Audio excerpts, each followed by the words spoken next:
What's the biggest plot twist you've seen in real life? The one guy I worked with was having a baby. He told me about his girlfriend. Yeah, she's pretty big, but she's amazing. She's the one for me. I didn't know him very well, but as he talked about the pregnancy and so forth, and I gave him encouraging words and how his life was going to change so much, we bonded a bit. His baby was going to be born right before Christmas. He missed our work Christmas party because his baby was being born. We expect him to be gone for paternity leave, but he shows up a few days later.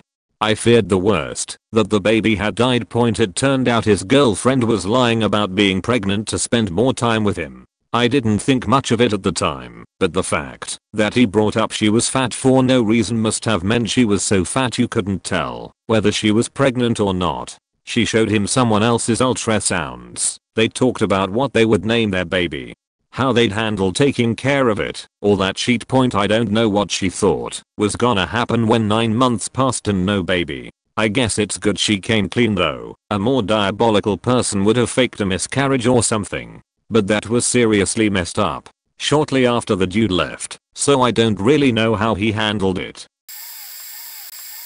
1991. I'm 19. Just signed the lease for my first solo apartment. Just got the first paycheck from my new job. I deposit the paycheck at an ATM. Another first. I'd always gone into the bank to do it. 2 weeks later, I get my bank statement in the mail and see with horror I have only $1.87 in my account. Way wrong. I should have at least $200. I'd been very careful with my spending. I'm freaked. I came within $2 of bouncing my first rent check. I'm literally reaching for the phone to call the bank when the phone rings. It's the police asking if my ATM card was stolen. I check my wallet and the card is missing. My job at a theater pub came with cash tips, so I didn't use the card often and tell them I was going to call them anyway because I was missing $200 from my account. Well, we've got your card and your $200. So come down to the police station. They tell me I can't figure out how they have my card in the cash. Doesn't make sense. Drive down there. Detective says someone, let's call him Bob, pulled in to use an ATM and saw a man acting suspiciously while he was using it, moving back and forth as if trying to dodge the camera. Bob says the man then left the ATM, got into a car, and drove away at high speeds as if fleeing. Bob then went to the ATM and put his card in, which popped out. Bob then withdrew $200 and then another ATM card popped out. My card. Bob's card had popped out because the crook had left my card in the ATM before speeding away.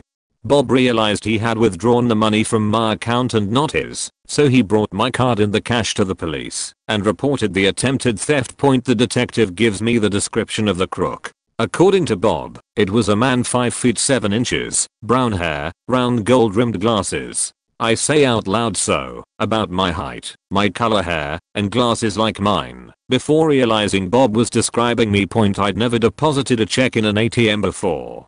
So I was moving back and forth, following the instructions on the screen, filling out the envelope with my account number, punching the amount in, etc. I then forgot to take my card out and just left, because I'm a faking idiot. I drove away at high speeds, because I was 19 and that's how I drove everywhere. Worried the detective might be annoyed, I didn't tell him I was the crook. I just thanked him, and left with the money I stole from myself. Somewhere in a box in my closet I still have the police report where I'm both the victim and the perp. One of my good friends in high school started hanging out with this guy from the other public high school in our city. Before long they were basically joined at the hip.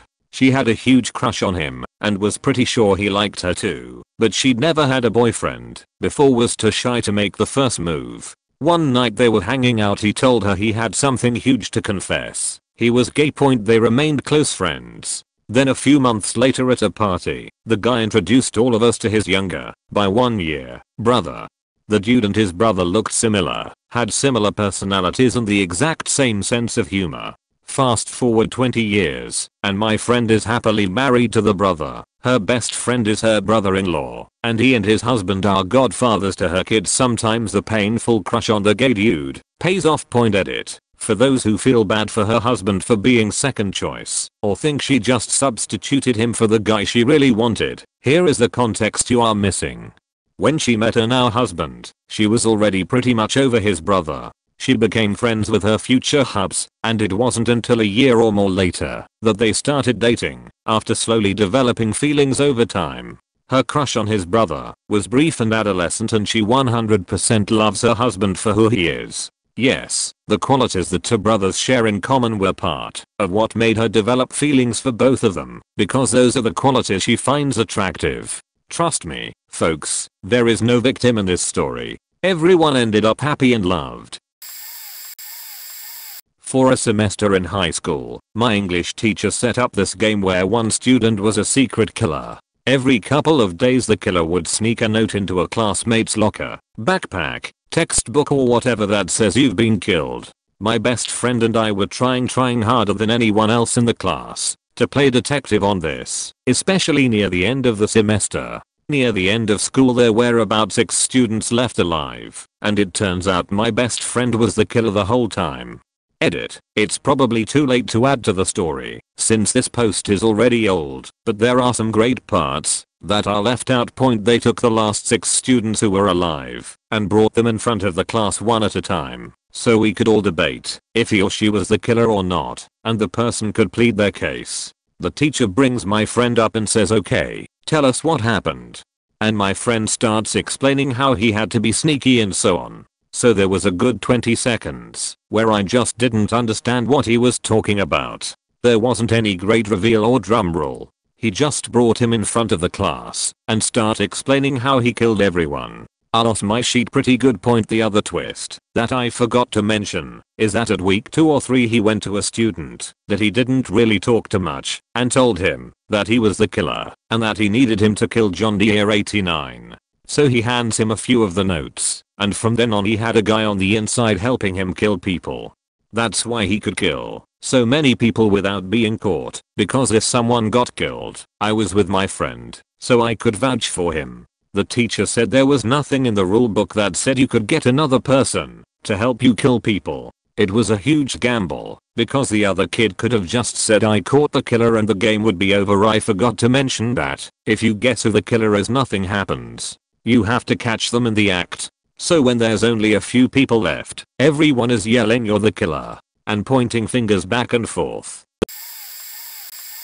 When I was a teen some 25 years ago, I played trumpet in the school band. We did a Halloween parade, but I had nothing to dress in costume for. I decided on a large black sheet with a hole in the top for my huge ponytail to stick out from the top in all its glory of crazy frizzy poof of curls, and a hole for my face and arms to stick out. I got a lot of "Da fuck are you supposed to be? I don't know. What I suppose." Anyway, after the parade, my mother wanted to see my locker before leaving just to surprise check for anything not allowed.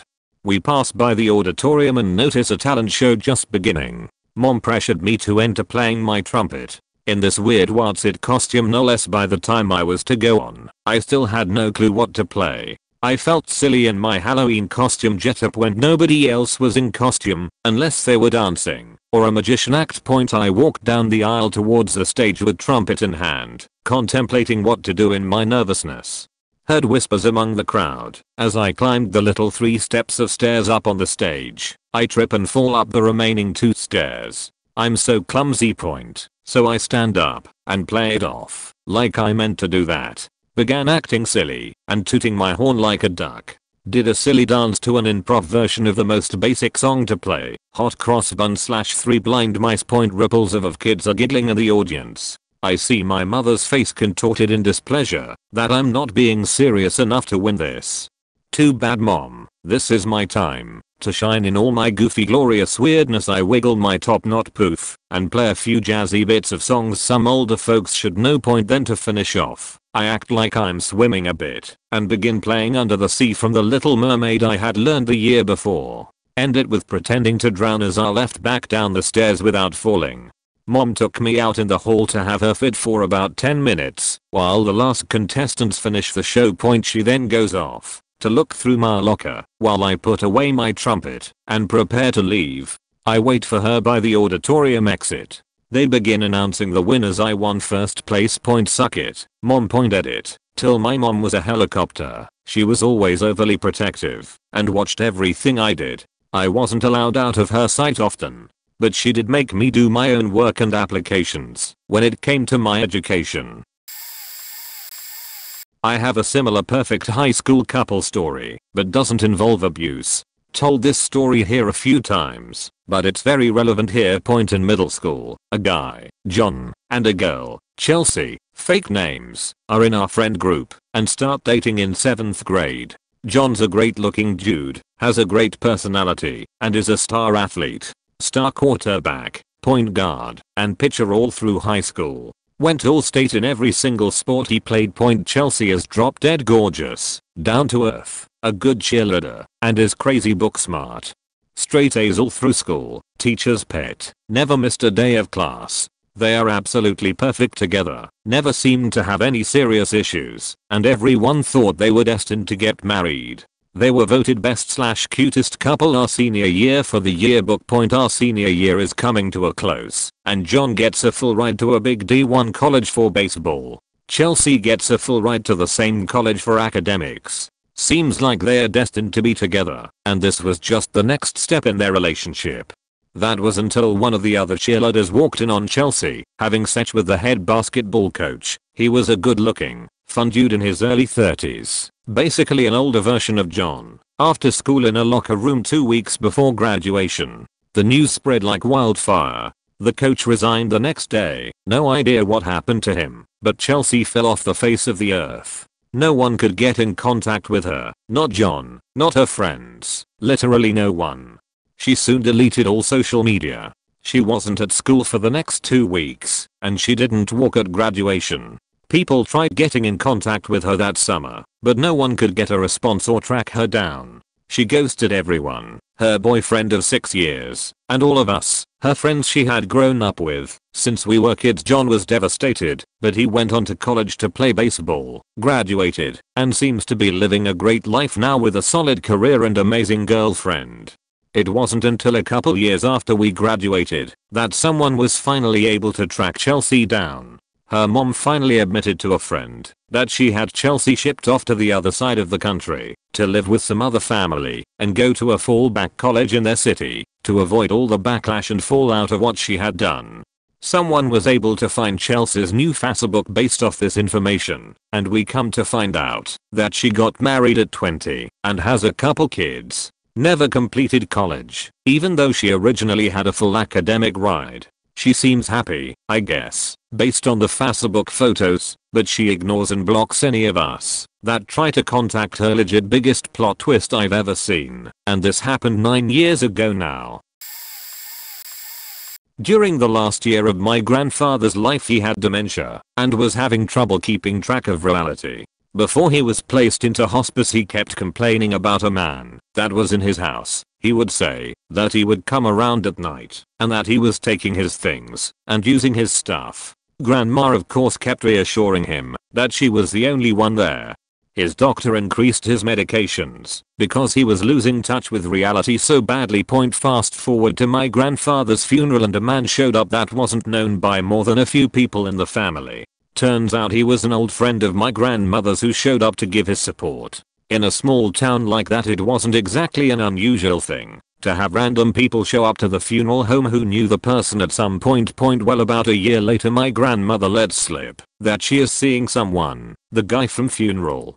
At this point nothing too odd. They got to talking at church and we thought it was sweet. Then a bit later sweet innocent old grandma mentions that it's their 3rd anniversary. Grandpa died 2 years prior. This man was the person that grandpa saw in his house every night. He was the reason that everyone thought grandpa was going crazy. He was the reason that my grandfather was medicated to the point of being a vegetable for the last horrible year of his life. TLDR grandpa thought he saw someone in his house before he died. Turns out it was grandma's boyfriend. There was a cookie exchange at my work. An odd pairing cookie was a rosemary caramel. It was so delicious I had 5 on my break.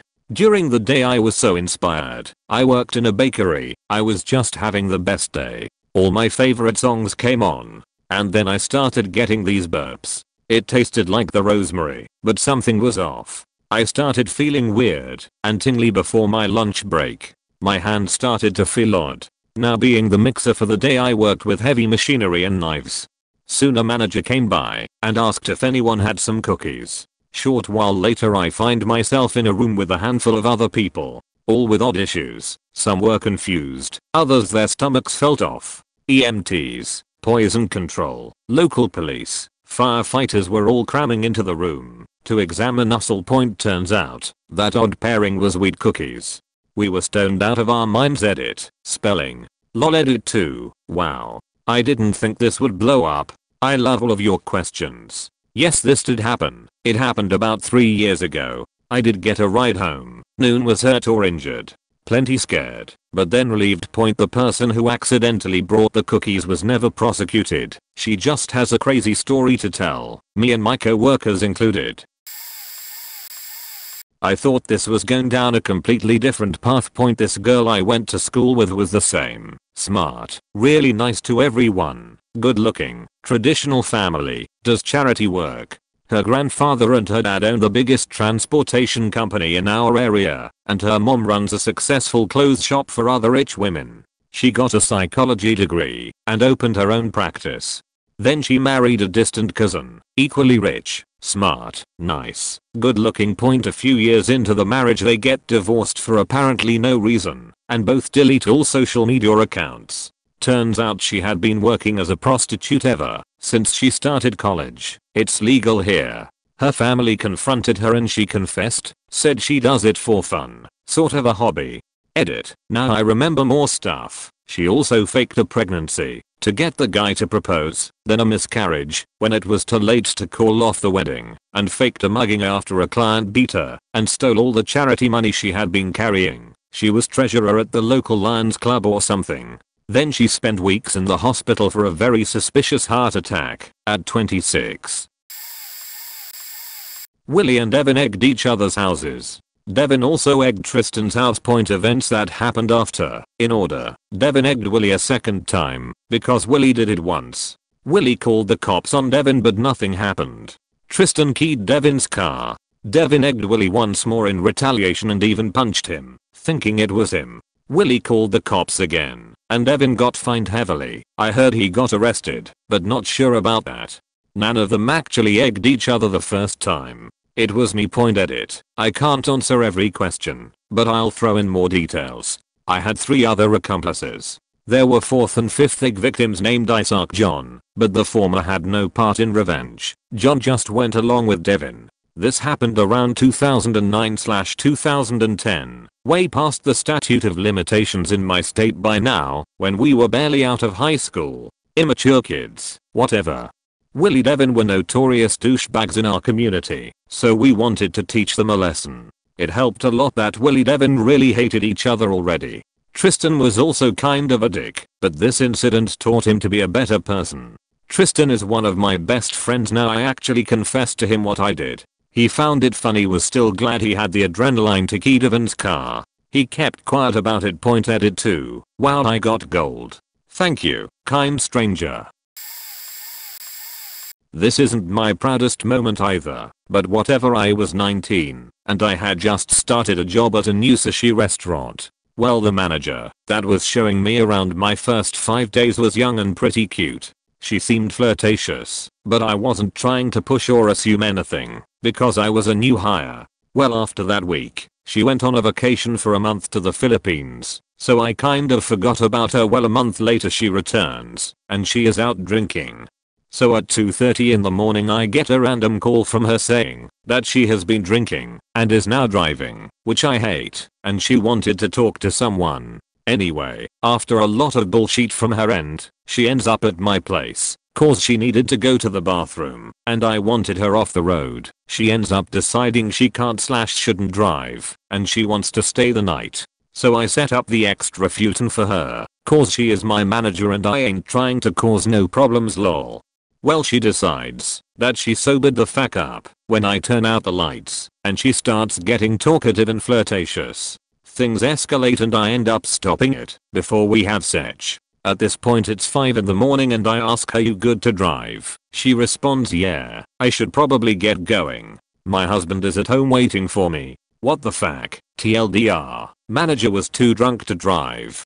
Stopped by my place and played around, then decided to tell me she has a husband. An 85-year-old woman, the widow of a hero soldier in WWII, neglected by her friends and her children, having to sell her house that she could not afford and move to a much smaller one, but always helping people and looking after others, unfailingly polite and kind, suddenly announced to the sensation of the entire village in Scotland where she lived that the new tenant of the castle on the fringes of which was her small cottage had asked her to marry him. He too was an elderly man, but he was, and indeed is, a brilliant geneticist, the man who cloned Dolly the sheep. He's a knight, a professor at Edinburgh University and a multi-millionaire many times over because of all his patents. They were married last year. And all her rich grand-friends who neglected her and only invited her round to their nice manor houses because she would pour tea and act like a maid, must now defer to Lady Wilmot. Point here is her story. This post seems to have aroused some interest, so I thought I'd add a little bit more, this time about her first husband, who was called David Haddon. This also has a kind of twist. Point every year, long after his death in the 1980s, strange little trinkets and sweets would be sent to his house, from of all places, the Himalayas, in envelopes, covered in hundreds of Anna stamps or just unstamped envelopes with non-European writing and symbols. My mother asked Sarah what this was all about. Point apparently, when the Second World War, he immediately signed up as a second lieutenant and went to France with a regular regiment. There was only one problem: whenever he or his platoon got into any form of danger, he would immediately faint. Literally, fall to the floor in a swoon. He got the reputation for being windy, which was humiliating to him.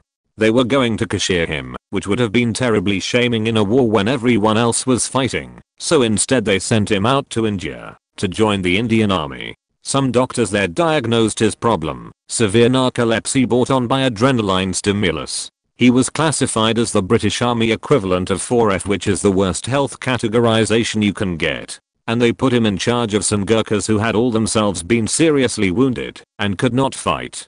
They were all sent off to some hill station where they could do no harm. Point anyway, he somehow shared a plane up to this remote camp with Ord Wingate, who, if you don't know, was a general and really the father of guerrilla warfare. Wingate was complaining that he wasn't being given any proper troops to conduct his Chindit raids deep behind enemy lines into the goddamn jungle infested with bloodthirsty Japanese.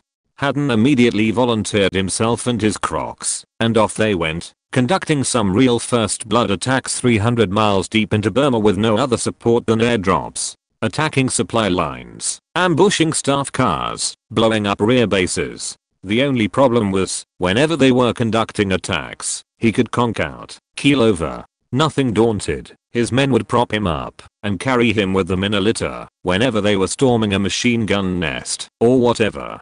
Lord Mountbatten, who was head of Southeast Asia Command, heard about one river crossing conducted under machine gun fire with Haddon, by now Major Haddon, being carried on a bed of palm leaves on the heads of his men as they waded forward, fast asleep. He mentioned Haddon in dispatches. A mention in dispatches is a very big thing, and he was flown to Delhi for a personal meeting with the Viceroy. His Excellency came out of the meeting with a very puzzled look. Very odd man. I told him, many congrats. Credit to the Britain and all that. He stood up, saluted, and fainted. Point the little gifts and cards he was sent every year from the mountains of the Himalayas after the war were from his men, the old Gurkhas, who always liked him very much, and who, themselves extraordinary brave fighters, liked him very much, and were under the impression that the reason he kept on falling asleep in the face of imminent danger was because he was too brave. Point anyway, that is the yarn Lady Wilmot told my mother, and then my mother told me. How much of it is true, I'm not sure. I hope most of it. I worked for a bank at their call center as a workforce admin. We had a supervisor with a higher than normal personnel rotation. People would be doing okay, then suddenly their numbers would drop and quit. Point in one of those, the guy quitting made a big faking scene, called him out, insulted him, pushed him around, and ended up being restrained by other coworkers at the hours meeting. Supervisor is going off on this guy, bringing up every single thing the guy did wrong. He was boasting a bit too about how he had to fix all of this dude's mistakes the entire time. The guy sat silent, said nothing, just stared at whomever asked him something. When the hours rep asked if he had anything to add, he pulled out a tape recorder and just played recording after recording. Of what, you ask? Of the supervisor literally threatening the guy, harassing him, belittling him, and overall being a complete asshole. Point apparently, this guy would target overperforming agents and make their working environment hell to protect his position. Point him told the supervisor simply stared at his feet and nodded when told he was fired. The agent, as I understand it, was also let go, but very well compensated. Was on a flight from Paris to Boston. I had the aisle seat across from a little hall of bathrooms in the middle of the plane. At one point a man from a few rows up goes into a bathroom, and after a couple of minutes comes out, and is just standing in the aisle, so it gets my attention. He keeps going in, and coming back out looking up towards where he is sitting. I see a woman who is sitting next to his empty seat shake her head at him, but he doesn't give up. Finally, after like 5 times of coming in and out, he finally gets the woman to come back there. The lights are out, and most of the plane is sleeping, and once she comes back to him, they start making out in the bathroom hallway, before he goes into one and pulls her in with him. They are in there for quite a while, and then he comes out, and goes back to his seat, and a few minutes later she comes out, and does the same. They are really flirty in their seats, and about an hour later repeat it. The man goes in, and then she joins him. They end up doing this 3 times throughout the flight. My husband, who is sitting next to me, has caught on to what they are doing as well, and we made a joke about how they must be new what's on their honeymoon. We get off the plane and the woman is standing at the gate waiting, and the man is nowhere in sight. As the people from the back of the plane get off, a completely different man goes up to her and gives her a kiss on the lips and asks her if she was able to get any sleep on the flight and calls her dear. Then they walk off towards the luggage area with their arms around each other. So apparently what we thought was an adventurous newlywed couple was actually a woman hooking up with her seatmate while her husband was sitting in the back of the plane. When I started school, I figured out that being raised by your grandparents wasn't normal. And then when I was a little older, I found out that the reason why was because my biological parents gave me to them. I was told that my biological mother was sick and assumed that I was maybe a few months old at the youngest. No one talked much about my biological father or his family, and I only met his father and stepmom once when I was a toddler. I rarely saw my biological parents while they were together, and only started seeing my biological mother regularly when they divorced and she moved back to the family home and we became roommates. Years later, I found out that my biological father remarried and started a new ginger family right away. And then, around 10 or so, I was helping my mom, aka grandmother, with something, and it involved going through her lockbox of important papers. I found a paper pertaining to the custody case, and it was dated 2 months after I was born. I asked questions, and it turned out that my biological parents gave up after a week and my biological father wanted to throw me in a dumpster. Lucky for me, my biological mother called her mom, and I was not thrown in the trash. My dad had been at work while all this went down, so that day, he came home and found out there was an extra person there for the indefinite future. After my biological father changed his plan to putting me in foster care, my grandparents filed for custody because the thought of not knowing where I was literally nightmare inducing. Bo dad popped up a couple times when I was older, and the last time we were in contact, which was through email, he tried to claim that I had been kidnapped, which is stupid for so many reasons. We don't talk anymore because he's the human equivalent of stepping on a Lego, and I already have a dad who is like if Shepherd Book and Ron Swanson fused into one being. Was working a new position in a new store for a company I had worked many years for. I try to develop very good relations with all my coworkers to help the day go by. I joke, I tease, and we sometimes would hang out after work. One of my coworkers, we will call him James, would frequently tease me back. One day he wagged his finger, said our girlfriend, in what I believed to be a teasing manner. Grabbing the moment to tease back, I stated, "Oh come on, James, only girls can get away with the head bob our statements and we all know you'd make an ugly girl." James' scraggly bearded face instantly burst into laughter as everyone around him looked terrified. He laughed and told me I didn't understand it, but I happened to say something really funny. Everyone else looked like the color had drained from their faces. Turns out, James had been born a girl, and I had met him 3 years after his full transition. He was good-natured about it. I told him to compliment his doctors who helped him, because he was obviously living his true life. That made him happy. Underneath it all I was mortified, and have never made a gender joke since. You never know. My grandfather and grandmother were second cousins, and the entire family objected to their marriage. Because of the relationship point, they actually weren't cousins. My grandmother's mother committed suicide when my grandmother was 3 because it became apparent she was illegitimate and my great grandmother had been having an affair. So when my grandmother's father died, her brother Hugo inherited all the family businesses because she was not her father's child. He went on to marry the town prostitute. He also had a hunchback. This prompted my grandparents to flee Italy during World War II, as they were now broken outcasts from the family. Point, they weren't actually outcasts from the family. They fled Italy because they were Jewish. They just hid the fact they were Jewish for 70 years until my grandmother's deathbed confession. Point, the year my grandmother's mother committed suicide, a woman with the exact same name emigrated to the United States from Italy. Point, edit. Longer slow version opposite of TLDR. We originally were told my grandparents fled to America during World War II because of political reasons, and they were the only ones to come to America because my grandmother and grandfather had been shunned by the rest of the family because they were second cousins. The rest of the family went to Argentina. Also, we were told that my great grandfather had never approved of them, which was why he wrote her out of the will and why they stole a great deal of jewelry on their way out of the country. They also always claimed that they had to flee Italy mostly because my grandfather was a known leftist. Point, later, my family ended up reconnecting with our cousins in Argentina and discovered there was very little ill will towards my grandmother and grandfather. But we found out there were odd circumstances around my great grandmother's suicide, and it was very likely my grandmother was illegitimate, which explains why my grandmother was written out of the will. The hunchback great uncle is just added meat to the story. Point, even later, when my grandmother was dying, she told us that they were Jewish, but had hidden it from the family my mom's whole life because they had encountered a lot of antisemitism in the US. Point, and then even later on an ancestry search, my mother discovered there is a reasonable chance that my great grandmother didn't even commit suicide, but just fled the country. Point, edit. Second, more details. My grandparents first fled to Cuba and then bought fake identification for the US.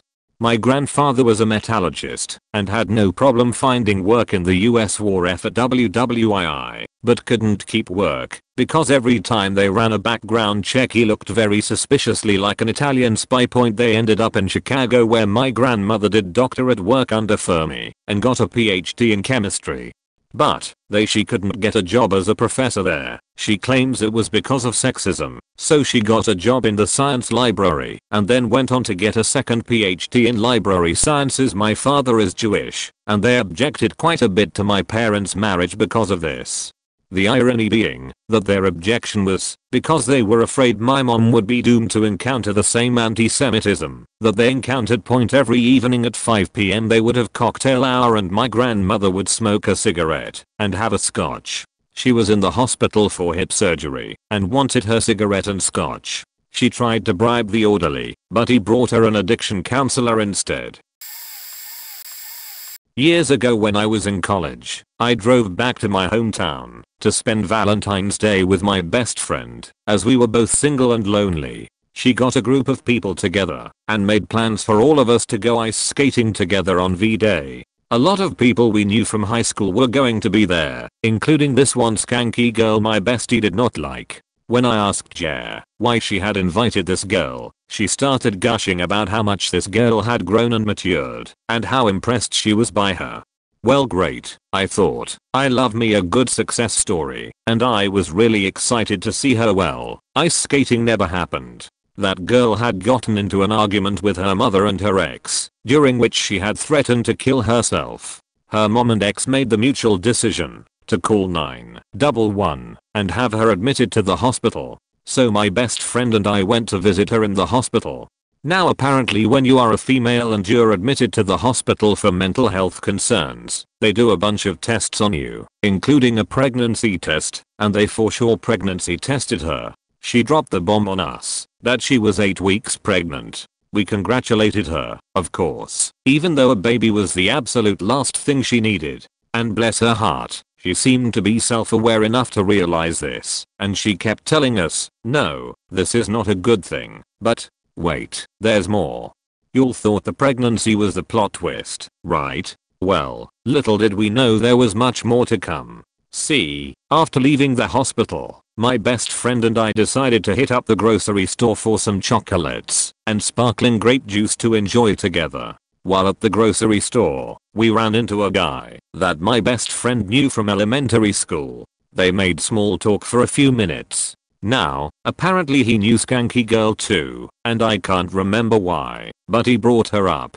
And here's where it gets good. Point: he mentioned that the last time he had seen her was a couple of months ago while hanging out with a mutual friend. My best friend told him that Skanky Girl was in the hospital because she had threatened to commit suicide and that we had just visited her in there. And get this, she's 8 weeks pregnant. Upon hearing this news, the poor guy's face went as white as a sheet. He told us that the last time he saw her, which was about 8 weeks ago, he had hooked up with her sans condom. A few weeks later, she had called him to tell him that she was pregnant and the baby was his. She didn't have enough money to pay for an abortion, so he had borrowed $500 from various friends and family members so she could have one. So what he and we wanted to know was this: if she was still pregnant, then where did the money go? It's been almost a decade, and we still don't know the answer. I went to college in Milwaukee, but I took some initial credits at a 2-year campus in Waukesha, a suburb just outside the city, to save money. The University of Wisconsin has a series of 2-year campuses across the state. They did some classes remotely, including German. The professor was on my campus, however, so he did one in-person session, and then another section for the remote students at the other campuses all over the state. Anyway, we took a field trip one day to a really good old world authentic German restaurant to try some different foods. It was great. He invited all the remote students to come down, but didn't expect anyone to make the trip. The day we went, the prof told us one person was coming down from Warsaw, almost 3 hours to the north, and also my hometown. Some of my classmates knew I was from up there and have this perception of it being this small up north town. It kinda is, but the whole metro area is probably around 100,000. Small but not true small town living. I explained to them that Warsaw isn't that small, and I don't know everyone there. It's not like that. Sure enough, this guy shows up. We look at each other for a moment and he asks, "Hey, aren't you married to insert my wife's name here?" God damn it. Note: yes, I was married in college. I was still in my 20s. I was a non-trad. We got married when my wife finished college, and then she supported us while I went back to finish my degree. She's a faking saint.